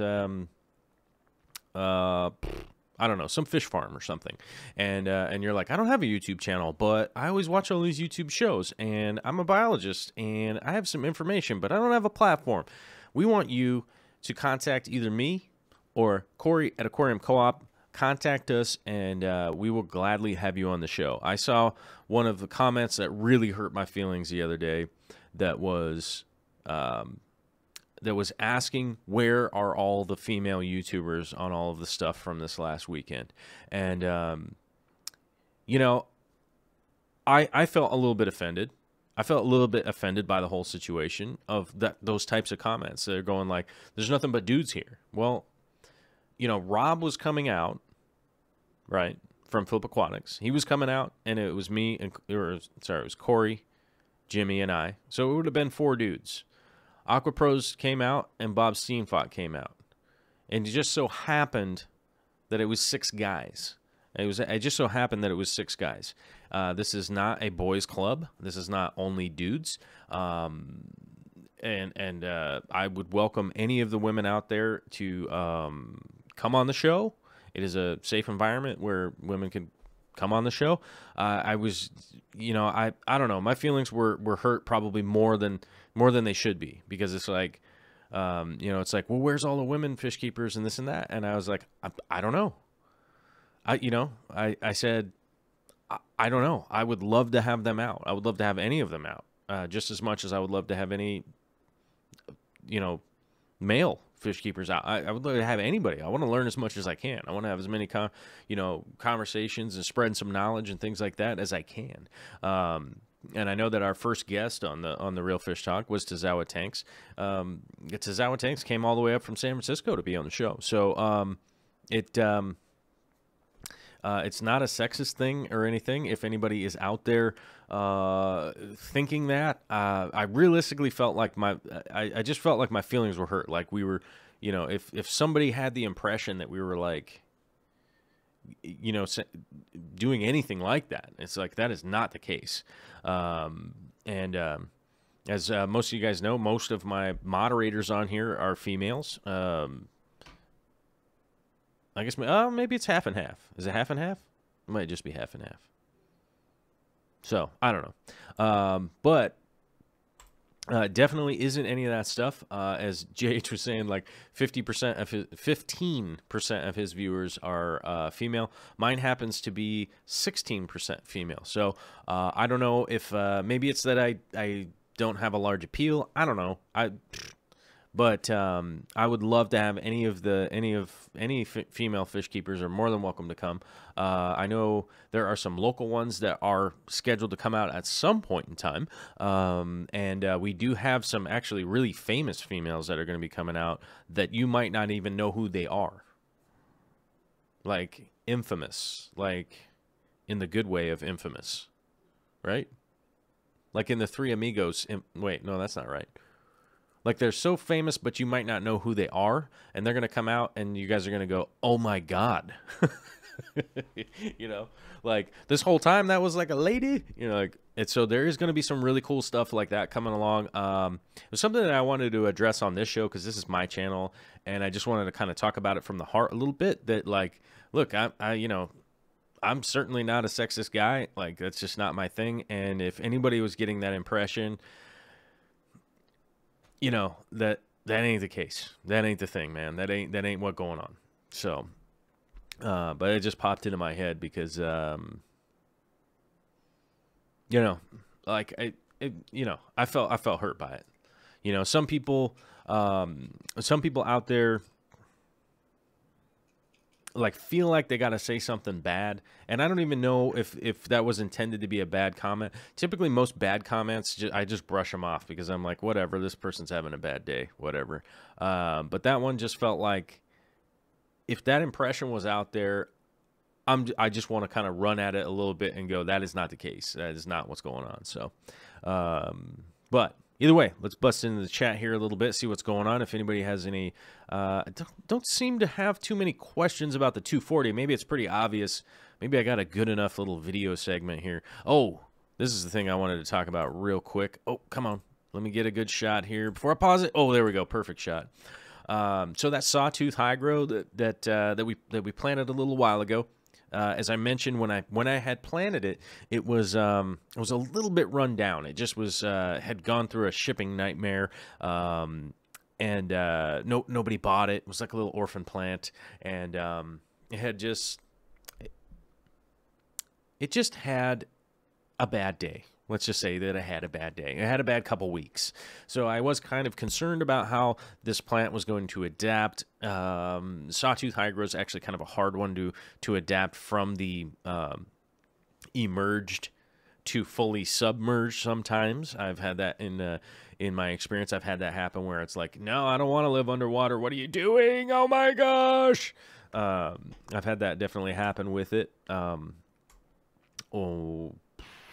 Let me see, a couple times. It was a few years ago, but I've definitely had some problems with it. But it has nicely adapted, even though it's not growing like crazy yet. Don't worry, it'll get there. It'll get there at some point in time, but it has definitely started to just give off just that little bit of majesty. You see how fine those leaves are. It has such a cool look once it starts growing fully submerged. It's so cool. I cannot wait for this buster to start growing up really big. And as per usual, my Monte Carlo looks like garbage. You know, doesn't look great. But I'm going to hammer some more light in there. I'm going to hammer some more ferts in there. But what I'm going to do coming up here in the future with the 60-gallon, here's something I can tell you about the 60-gallon cube. I'm going to purchase some Easy Green from Corey from the Aquarium Co-op, and I'm going to run that tandem against the 150 right next to it, because the substrates are going to be about the same, the driftwood's going to be about the same, the water is from the same source, the lights are going to be the same source. Obviously, it's not going to be a perfect scientific experiment. So if anybody wants to start tripping on me about that, relax. I know it's not a scientific experiment. If I was, I would be running probably somewhere in the range of 200 10-gallon tanks if I was going to be doing a scientific study. But the water changes will be on the same days and those things, and I'm going to start supplementing with the I almost said simple green, with the Easy Green and a little bit of the Easy Iron. So I'm going to be doing that and then do them side by side and see how they go over maybe like a 2-month period or something like that. So I'll be able to keep it against one growth versus the other and just see how it's going now. Mateo's asking, have you had green hair algae in this bad boy? How do you fix it? I do have a little bit of green hair algae that I'm battling in the 240 right now. The best thing that you can do with green hair algae in my water supply. And my water supply is to start doing small water changes. So out of the 240, I'll probably change about 20 gallons of water, like 3 times a week. And manual removal on the green hair algae. That's that long stringy stuff. A little bit that I have in the 150 right here is a little bit of that black beard algae. I'm going to let it grow. I'm going to let it get a little more black beard algae before I do anything about it. But the glutathione is the best way to operate the eradication of the blackbeard algae that I do have a little bit, mainly because I have some pieces of driftwood that are they're coming all the way up and they're really close just to getting a straight shot of light on them all day long. So that's really the spots where it's growing, where it's really just getting exposed to a lot of high light higher up in the tank. So there was a piece of Bucephalandra down here that had a little bit of black hair algae on it. It seems to have cleared up after a couple of water changes. Oh, there it is right there. There it is. A little blackbeard algae on that Bucephalandra right there. But the Bucephalandras actually are doing quite well planted in the substrate. You have to make sure that the rhizome isn't super buried when you plant them in the substrate. They'll grow quite well down there. It's not really a big deal. I know a lot of people think that they're going to rot out and stuff like that, but you know, with the fluval stratum I have in here, there's a nice little tiny bit of water flow through the substrate. Not a ton, but just enough to help keep that kind of stuff from either rotting or anything like that. Sue Shrimp Breeder says, green hair algae, those little barbecue skewers from the dollar store works great. Yep, just twist it around the algae. I often use my planting tweezers, mainly because I don't like throwing stuff away, and I can use my planting tweezers and do the same thing and then just clean them off. Whoa, we have some more Patreonizers coming in today during the show. Silence Severed, brand new. I think I already said that. Keith, brand new. Simon Tronzen, so hard to say. Joel Wilderome, nice name, bro.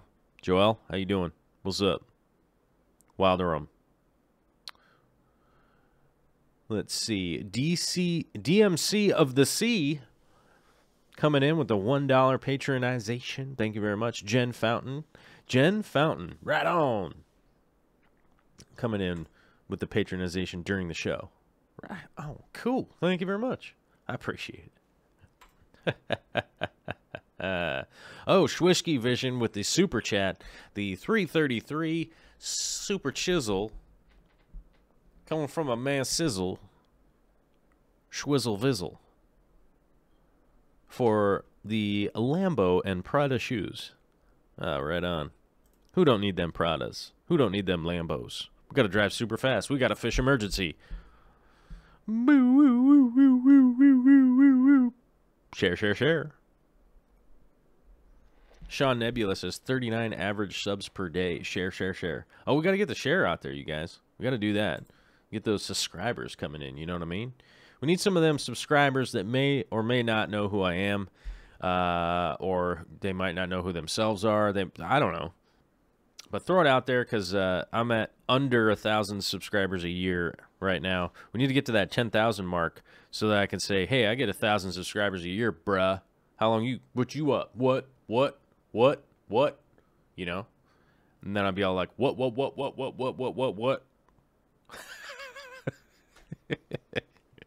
Sorry, I've been talking for a long time. It's starting to get to the point where I have this long string of consciousness. Oh, we are getting to the last 10 minutes of the show where it gets totally weird. Oh, excuse me. I bashed my coffee cup down there. If anybody was wondering, I made super coffee today. Don't tell Vicky. If you don't know what super coffee is, don't tell Vicky. It doesn't matter.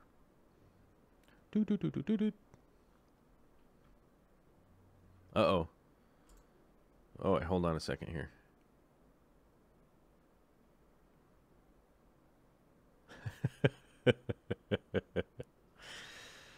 All right, there we go. Okay, sorry, I was clicking a thing over here and laughing while live streaming. It's pretty smooth. I was reading a thing and laughing. Isn't that good?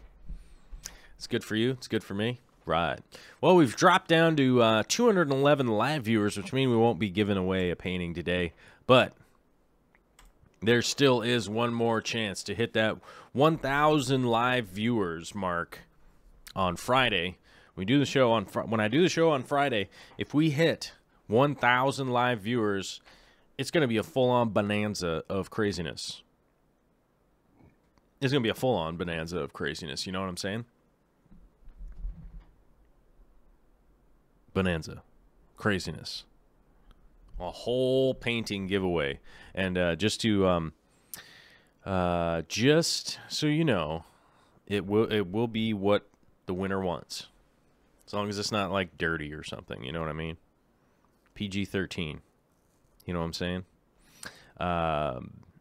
So if we could probably share out Friday's show, go super crazy, and maybe try to hit that 1,000 mark. I don't know. I'm trying to hit that 1,000 mark, and we'll see how it goes. We got super close this last weekend. With all the powers combined, sort of like Captain Planet, you know. But as we wind down the show here, I'm going to do my best to answer some questions out of the chat. Looks like I sort of answered all the super chats. No, I didn't. I missed a super chat from Admiral Blackbeard.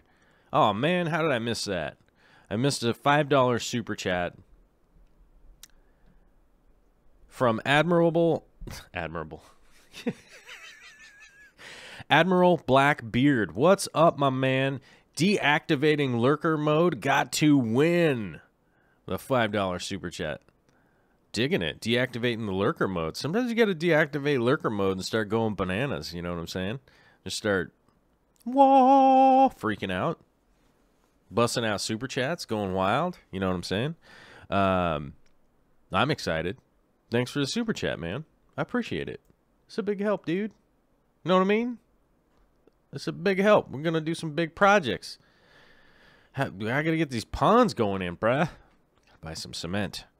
Got to pay the truck to do it. It's just too much cement to mix by bag, I'm thinking. So I probably got to get a couple truckloads in. But somebody was asking me, how do you figure out how much a cement job is going to cost? Just call up your local cement yard and find out how much it is to rent for the pump truck to be out there for the whole day. That's going to be your basis, and then ask how much each cement truckload is. And then you can figure out if it's going to be worthwhile to get the pros to come out to help you pour a concrete situation. I would always say do the prep work yourself, all the rebar and all that kind of stuff. And like I said, we're going to be going over this stuff during the spring. I'm going to do the best I can to get it very well detailed. I do have some aspirations to someday be as good at filming myself as Les Stroud is, because man, he never missed a shot. Well, okay, let me rephrase that. I never felt like he missed a shot with watching Survivor Man, and maybe he did. Maybe he missed shots constantly. I don't know. I've never talked to him in person, but I do have aspirations to be about as good at filming myself as that guy is, because, man, you always had this like deep feeling like you were really out there. You got a good idea of what was going on, and yeah. That's hopefully the plan. Hopefully it'll work out. Maybe I can get a cameraman at some point in time that can help out with that. I don't know. I know that I'll probably be doing some pond projects somewhere else where there might be a cameraman around. So maybe we'll try to combine forces and karate kick a video out to you guys, so you can have like a real kind of detailed like what's up with some real deal dudes actually doing a project. You know what I mean? Little Largemouth says, I enjoyed his show more than Bear Grylls' show. Yeah, because Bear Grylls' show was fake. Les Stroud's was real. That's probably why. That'd be my guess. Albert Metzger was asking, I had a forest of Valsneria, had it for almost 2 years. Then all of a sudden, it just died after a normal water change. Any idea what could have happened? Yes, I do have an idea what could have happened. Let it grow back. More often than not, if you do, which sometimes during the year, especially in the United States, really I can't talk about Brazil or any other countries, but my experience exists primarily or only in the United States with water changes and aquariums and stuff like that. So, but there are certain times a year where you're gonna get some quite different water than what you would normally have from your water service, whatever, you know, if it's the county or whatever, whoever's supplying your water.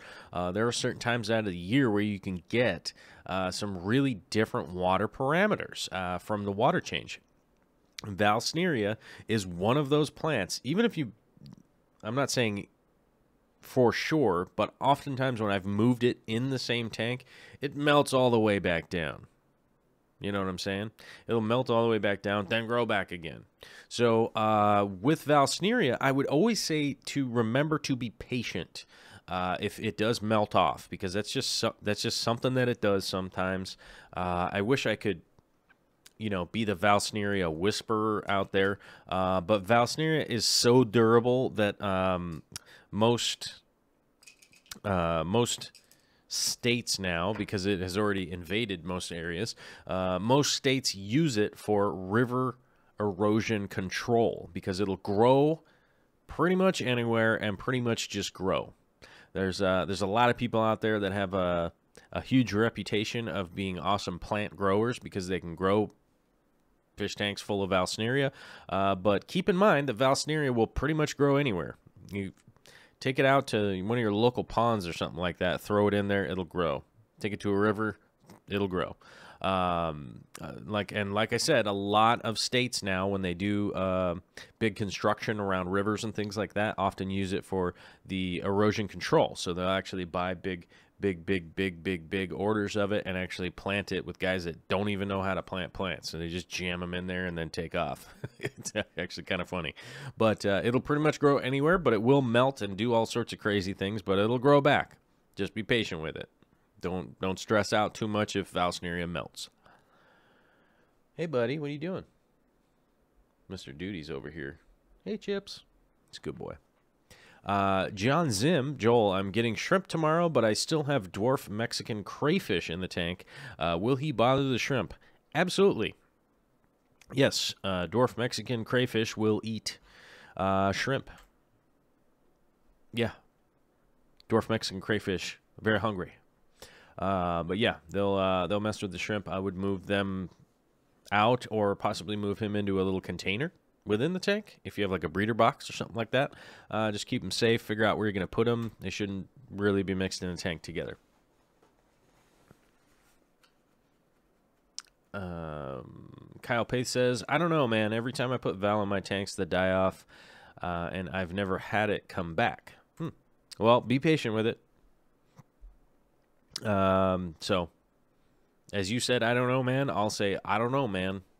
I'm realistically giving advice from my experience, so maybe you just keep having a nonsense situation. I don't know.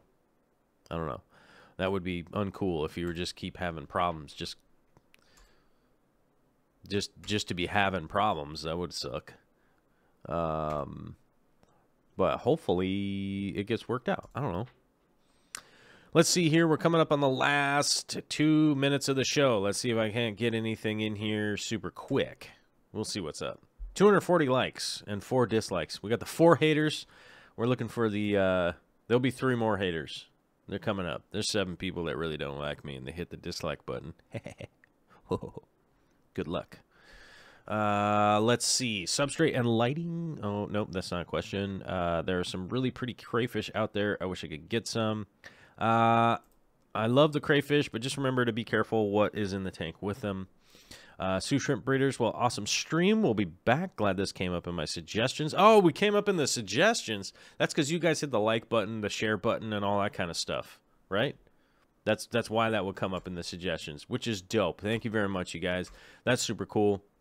We don't have a ton of questions here in the chat, so I think... oh, Room 5 Studios. Hey, Joel, any tips for planaria in a red crystal tank? Never been a problem, but I just noticed there's some in there. I wouldn't worry too much about planaria in a crystal shrimp tank. Not a huge issue. I would just lower the feeding a little bit and maybe up your water change just a tiny bit. And when you do it, do a tiny gravel vac with a tiny hose. I've done that before. Kind of mix it up down there. Don't go super nuts because you're going to get baby shrimp if you start going all crazy. But, you know, do a little bit. Try to get some detritus out of there. The shrimp should be handling it. So maybe if you don't want to do any of those things, maybe you don't want to do a little vacuuming, and maybe you don't want to up your water change because you're trying to keep your water a certain perfect way, dial back your feeding a little bit. So maybe if you're feeding every day, maybe feed every other day for a week or two and see if you can't hammer them down a little bit. You could always add some ram's horn snails in a crystal shrimp tank. That'll help knock some of that stuff down, or some Malaysian trumpet snails, which actually help quite a bit in the past for me. The Malaysian trumpet snails really helped out my crystal shrimp tanks, keep the substrate turned and that kind of stuff. All right. We're coming up here on the end. We have some brand new patronizers. Jonathan with the $1. Why do I keep doing this? Admirable Blackbeard. Admiral Blackbeard just came up on the Patreon, pledging out a $5. And Bradley Park with the $4.98. $4.98, my man. I want to say a special thank you to all the patronizers that came in today. A special thank you to all the subscribers today. A special thank you to everyone who has been here for a really long time. All you old school fools, thank you. Thank you for bearing with me. Thank you for bearing through the years of madness to maybe get to some kind of cohesive point at this juncture in time. I want to say thank you guys for coming out today. Did we hit an all-time high? I don't know. I wish I knew what the all-time high was, but we didn't hit the 1,000 mark. We're going to try and hit the 1,000 mark on Friday. Everybody's just going to keep freaking out and sharing all this kind of stuff and sharing it out to everybody and letting them all know about it, throwing up comments, hitting likes, and doing all that nonsense, right? Heading over to the Patreon, chatting it up, doing all that stuff. Tomorrow, 3 o'clock, The Real Fish Talk. I'll be back with Corey from the Aquarium Co-op, if you've ever heard of him. You ever heard of Corey from the Aquarium Co-op? Check it out. What it's all about. Sorry, my rhyme's not all that good. I'm running out of steam, you guys. We're getting to the end of the show. We get to the end of the show. And maybe I'll see y'all tomorrow, and I'll see y'all on Friday at 3 o'clock. We got a fun show coming up on Friday. I'm excited. Ants in my pants and make me do the boogie dance. Later.